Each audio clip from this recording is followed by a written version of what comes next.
नमस्कार दोस्तों, हिंदी पाठशाला में आप सभी लोगों का हार्दिक अभिनंदन है। दोस्तों, आज मैं एक आनंदमय विषय लेकर के उपस्थित हुई हूँ और आज का टॉपिक है रस।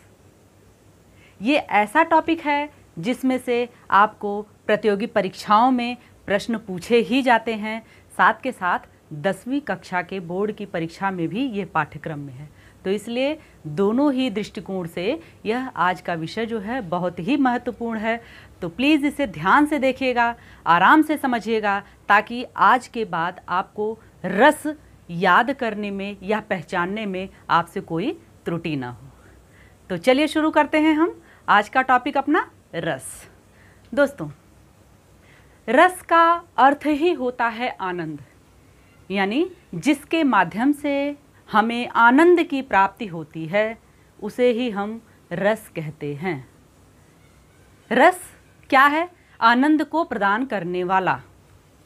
संस्कृत में बहुत ही सुंदर लाइन कही है, किसने? पंडित विश्वनाथ महापात्रा जी ने। और वो क्या है? उन्होंने कहा है वाक्यम रसात्मकम काव्यम। क्या कहा है? वाक्यम रसात्मकम काव्यम, अर्थात रस युक्त वाक्यों का जो समूह होता है उसी को हम काव्य कहते हैं। यानी रस क्या है? काव्य की आत्मा बताई गई है। रस को काव्य की आत्मा बताई गई है। यानी जब किसी काव्य में अगर रस न हो यदि, तो वो काव्य काव्य नहीं माना जाता। इसलिए रस को क्या कहा गया है? काव्य की आत्मा कहा गया है। कुछ और उदाहरण देखेंगे आप तो आपको अच्छे से समझ में आएगा कि रस है क्या।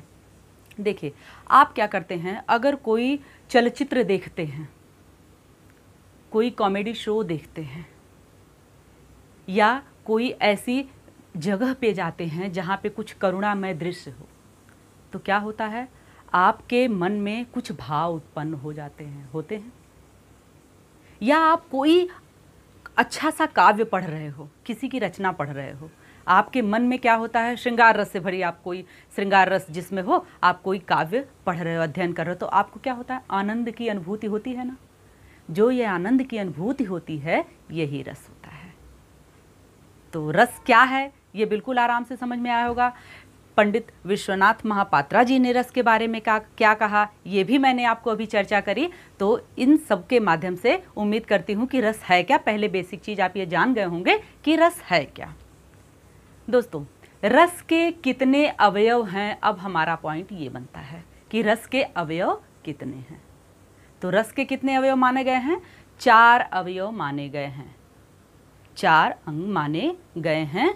और जब तक हम इन 4 अंगों के बारे में चर्चा नहीं करेंगे, तब तक हमें रस अच्छे से न पहचान सकते हैं हम, और न तो लिख सकते हैं कि क्या स्थायी भाव है, क्या ये है। इसलिए रस को भली भांति समझने के लिए हमारा यह भी जानना अति आवश्यक है कि रस के वो 4 अवयव कौन कौन से हैं। चारों के नाम पहले मैं बता दूं, फिर एक एक करके आपको उसके बारे में चर्चा करूंगी उदाहरण के साथ, ताकि एकदम बिल्कुल अच्छे से आपको रस समझ में आ जाए। चलिए, पहला लेते हैं स्थायी भाव, दूसरा है विभाव, तीसरा है अनुभाव, उसके बाद और लास्ट है संचारी भाव या व्यभिचारी भाव। 4 के बारे में मैंने चर्चा करी। सबसे पहला कौन सा था? स्थायी भाव। स्थायी भाव क्या है, इसके बारे में सबसे पहले जानते हैं कि अस्थायी भाव क्या है। स्थायी मतलब स्थिर रहने वाला। शाब्दिक अर्थ पे चलिएगा। स्थायी का मतलब क्या होता है? स्थिर रहने वाला। यानी जो भाव हमारे हृदय में सुषुप्ता अवस्था में स्थित रहते हैं, विद्यमान रहते हैं हमेशा, और जब उनको माहौल मिलता है, जब उनको इस तरीके का माहौल मिलता है, तब वो उद्दीप्त हो जाते हैं, तब वो बाहर आते हैं, होते हमारे अंदर ही हैं, स्थायी रूप से ये विद्यमान होते हैं हमारे अंदर। और जब उनको उस तरह का परिवेश मिलता है, माहौल मिलता है, तब वो बाहर आते हैं। स्थायी भाव होते हैं जो, जैसे हमारे मन में स्थायी भाव होते हैं ना, जैसे हम बहुत खुश होते हैं, दुखी होते हैं, बहुत किसी चीज़ को देख के डर जाना, ये सारे हमारे स्थायी भाव हैं, अंदर हृदय में हमारे सुषुप्ता अवस्था में पड़े रहते हैं। और जब इनको एक परिवेश मिलता है वैसा, तब ये बाहर आते हैं। तो अस्थाई भाव के बारे में हमने समझा कि स्थाई भाव क्या होते हैं, क्योंकि देखिए कभी कभी परीक्षाओं में क्या होगा, आपको स्थाई भाव पूछ देगा कि अस्थाई भाव होता क्या है। तो अब उम्मीद करती हूँ कि आप समझ गए होंगे कि स्थाई भाव क्या होता है, स्थाई भाव किसे कहते हैं। अब आगे बढ़ें दूसरे नंबर पे। दूसरा है विभाव। विभाव का एक और नाम है कारण। क्या है? कारण। विभाव, ध्यान से सुनिएगा। स्थाई भाव, अभी जिसके बारे में मैंने चर्चा करी, स्थाई भाव जो हमारे हृदय में सुषुप्तावस्था में पड़े होते हैं उनको जगाने का जो काम करता है, उस स्थाई भाव को जगाने का काम जो करता है, कार्य जो करता है, वही विभाव कहा जाता है। क्या कहा जाता है? विभाव। समझ में आया?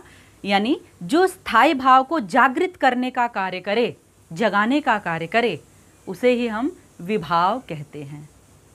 दोस्तों इसके भी दो भेद कहे गए हैं, इसके भी दो भेद कहे गए हैं। क्या क्या? ध्यान दीजिएगा। एक तो है आलंबन विभाव और दूसरा है उद्दीपन विभाव। एक एक करके हम आलंबन और उद्दीपन को भी समझेंगे। तो सबसे पहले हम लेते हैं आलंबन, कि आलंबन विभाव क्या होता है। आलंबन का मतलब होता है सहारा। क्या होता है? सहारा, सपोर्ट। आलंबन का मतलब सहारा। अब देखिएगा कि क्या है आलंबन। सहारा है जिसको मैंने बताया। अब कैसे है ये सहारा, इसके लिए भी इसके दो भाग कहे गए हैं। क्या है उनको भी ध्यान से समझेंगे तो विभाव बिल्कुल अच्छे तरीके से समझ में आएगा आपको। पहला है आश्रय और दूसरा है विषय। किसके? आलंबन विभाव के दो भाग हैं, वो क्या हैं? आश्रय और विषय। आश्रय के विषय में हम जान लें कि आश्रय क्या है। जिस पात्र के हृदय में भावों की उत्पत्ति होती है, समझिएगा ध्यान से, जिस पात्र के हृदय में भावों की उत्पत्ति होती है। जैसे बताऊं, कोई अगर घटना होती है उसमें एक पात्र तो होगा। कोई भी किसी भी परिदृश्य में हम कोई चर्चा करते तो एक पात्र होगा। वो जो पात्र होता है उसके हृदय में जो भावों की उत्पत्ति होती है वही आश्रय कहा जाता है। और दूसरा मैंने क्या बताया? विषय। विषय का मतलब होता है कारण। कारण जैसे जिसके प्रति भावों का परिवर्तन हो। आशय के प्रति होता है ना, जिसके प्रति भावों का परिवर्तन हो, यानी भाव बदलते रहें, वही क्या होता है? विषय होता है। विषय क्या है? जिसके प्रति भावों का परिवर्तन हो, यानी भाव जो परिवर्तित होते हैं, बदलते हैं, तो जिसके प्रति होता है उसे ही हम क्या कहते हैं? विषय कहते हैं। तो ये हमने देख लिया कि आलंबन विभाव के भी दो भेद थे, एक आश्रय और दूसरा विषय। अब हम विभाव के का जो दूसरा भेद है, जो उद्दीपन विभाव जिसे हम कहते हैं, उस पर चर्चा करते हैं। तो उद्दीपन विभाव क्या है? उद्दीपन का मतलब होता है बढ़ाना, किसी चीज को उद्दीप्त करना। जैसे आग जल रही हो, आपने उसमें एक चम्मच घी डाल दिया, वो उद्दीप्त हो गई और तेज भभक के आग जलने लगी। समझ रहे हैं? ये होता है उद्दीपन, यानी और भी किसी चीज को बढ़ा देना, उद्दीपन विभाव। एक कथा मैं आपको सुनाऊंगी, उसको सुनने के बाद आपको बिल्कुल उद्दीपन एकदम आसानी से समझ में आएगा। देखिए, उस टाइम का वर्णन, उस समय का वर्णन मैं कर रही हूँ जब बालकांड में, रामचरितमानस में बालकांड में इनका राम लक्ष्मण परशुराम संवाद है ना। उस टाइम पे जब परशुराम जी का और लक्ष्मण जी का संवाद होता है, क्यों होता है ये कथा आपको पता होगी, फिर भी मैं छोटे में उसको एक समरी टाइप में बताती हूँ कि जब सीता जी का विवाह हो रहा था तो वहाँ पर राम लक्ष्मण भी गए हुए थे स्वयंवर का शर्त क्या थी? जो भी धनुष पर प्रत्यंचा चढ़ा लेगा उसी से सीता जी का विवाह होगा। रामचंद्र जी ने धनुष को उठाया प्रत्यंचा चढ़ाने के लिए और धनुष टूट गई। और उसी बीच परशुराम जी का आगमन होता है। चूंकि परशुराम जी के इष्ट देव थे भगवान शिव और ये धनुष किसकी थी? भगवान शंकर की ही थी। तो परशुराम जी क्रोधित हो जाते हैं और जब क्रोधित होते हैं तो क्रोधित होकर वो पूछते हैं कि किसने इस धनुष को तोड़ा। उस टाइम पे, उस समय पर भगवान राम ने बहुत ही सहज भाव से एक पंक्ति कही थी। क्या? नाथ शंभु धनु भंज निहारा, होई हैं को एक दास तुम्हारा। अर्थात हे प्रभु, इस धनुष को तोड़ने वाला आपका कोई दास ही होगा।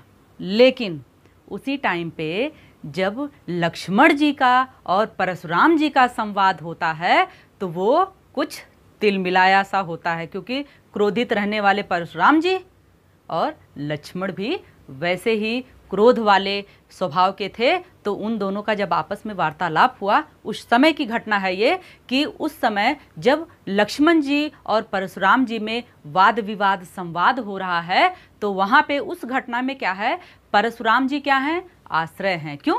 क्योंकि परशुराम जी को तो गुस्सा आया, क्रोधित तो वही हुए, तो परशुराम जी क्या थे, इसमें आश्रय थे। लक्ष्मण जी क्या थे, आलंबन थे। आलंबन क्यों? क्योंकि लक्ष्मण जी के माध्यम से ही तो लक्ष्मण जी ही वाद विवाद कर रहे थे, जिसके वजह से उनका क्रोध बढ़ रहा था। तो लक्ष्मण जी क्या हुए, आलंबन हुए। उद्दीपन क्या हुआ, लक्ष्मण जी के जो कटु वचन थे, जो कि परशुराम जी को बिल्कुल आहत कर दे रहे थे, उनके क्रोध को और बढ़ा रहे थे। उद्दीपन का मतलब मैंने बताया ही, बढ़ाया, यानी परशुराम जी के क्रोध में घी का काम जो कर रहा था वो क्या था, लक्ष्मण जी के कटु वचन। तो अब समझ में आया कि आलंबन, उद्दीपन, आश्रय ये सब क्या है। एक उदाहरण के माध्यम से आपने समझा तो बिल्कुल अच्छे से आपको समझ में आ गया। चलिए बढ़ते हैं अपने रस के तीसरे अवयव की तरफ, और वो क्या है, अनुभाव। अनुभाव, देखिए अनुभाव क्या होता है। आश्रय के शारीरिक विकारों को अनुभाव कहा जाता है। आश्रय कौन, जैसे मैंने अभी एग्जाम्पल बताया, उसमें परशुराम जी आश्रय थे। तो आश्रय के शारीरिक विकारों को अनुभाव कहा जाता है। शारीरिक विकार कौन से थे परशुराम जी के, जब वो गुस्से में आए तो या तो बिल्कुल चेहरा लाल हो जा रहा था गुस्से में, या अपना फरसा बार बार बात बात पे उठा ले रहे थे, उनको क्रोध आ रहा था। ये सब क्या थे, अनुभाव थे। तो मैंने क्या बताया, अनुभाव का परिभाषा क्या बताई कि आश्रय के शारीरिक विकारों को अनुभाव कहा जाता है। अनुभाव ठीक से समझ में आया। अब चलिए लास्ट और अंतिम अवयव की तरफ बढ़ते हैं, और वो क्या है, संचारी या व्यभिचारी भाव। नाम से ही पता चलता है, संचारी या व्यभिचारी, यानी संचार का अर्थ होता है संचरण करना, घूमना, यानी आए चला जाए, भाव आए चला जाए, ऐसे संचारी, यानी जो स्थिर न रहने वाले भाव होते हैं, हर मनुष्य के अंदर आते हैं, वो संचारी भाव कहे जाते हैं। जैसे संचारी भाव मन के चंचल विकार हैं। क्या है संचारी भाव? संचारी भाव मन के चंचल विकार हैं, जो कि आश्रय के मन में उत्पन्न होते हैं। जैसे मैंने अभी बताया कि क्षण में आते हैं, क्षण में परिवर्तित होते हैं। आश्रय के मन में आने वाले जो चंचल विचार होते हैं, वही क्या होते हैं, संचारी भाव कहे जाते हैं। जैसे परशुराम जी का क्रोधित हो जाना, गुस्से से मुंह का लाल हो जाना, फरसा निकाल लेना, ये सारे संचारी भाव हैं। और बार बार धमकियां देना, ये सारी चीज़ें संचारी भाव हैं। आपने देखा कि अस्थाई भाव क्या है, विभाव क्या है, अनुभाव क्या है, संचारी भाव क्या है, इन सब के बारे में जब हमने चर्चा कर ली, अब इतने के बाद हमें समझ में आया कि रस क्या है। यानी इन चार अवयव ने मिल करके ही रस का परिपूर्ण उदाहरण प्रस्तुत किया। रस को अच्छी तरीके से समझने के लिए इन चार अवयवों को हमारा जानना बहुत ही आवश्यक था कि ये चार अवयव मिल करके किस तरीके से रस की उत्पत्ति करते हैं, यानी हमें किस तरीके से आनंद आता है। तो आप लोगों ने देखा इस वीडियो में कि आनंदमय वातावरण में हमने रस को अच्छी तरह से सीखा, और उम्मीद करती हूँ कि आपको अच्छी तरीके से रस समझ में भी आया होगा। रस का टॉपिक बहुत बड़ा है, अभी इसके बारे में बहुत सारी चीज़ें हमें सीखने को बची हुई हैं, जो कि जिसकी चर्चा हम अपनी अगली वीडियो में करने वाले हैं कि रस कितने प्रकार के होते हैं। इन सब की चर्चा हम अपनी अगली वीडियो में करेंगे। ये वीडियो आपको कैसी लगी, रस जितना मैंने चर्चा की, आज जितनी चर्चा हुई इस क्लास में, वो आपको अच्छे से समझ में आई या नहीं, प्लीज़ मुझे कमेंट करके आप बताइएगा। आपके कमेंट्स का मुझे इंतज़ार रहेगा। मेरे चैनल को लाइक सब्सक्राइब करना नहीं भूलिएगा, बेल आइकन दबा दीजिएगा ताकि नोटिफिकेशंस जो हैं यानी मेरी जो नई वीडियोज़ आने वाली हैं उसके बारे में आपको पता चल जाए। तो तब तक के लिए बहुत बहुत धन्यवाद।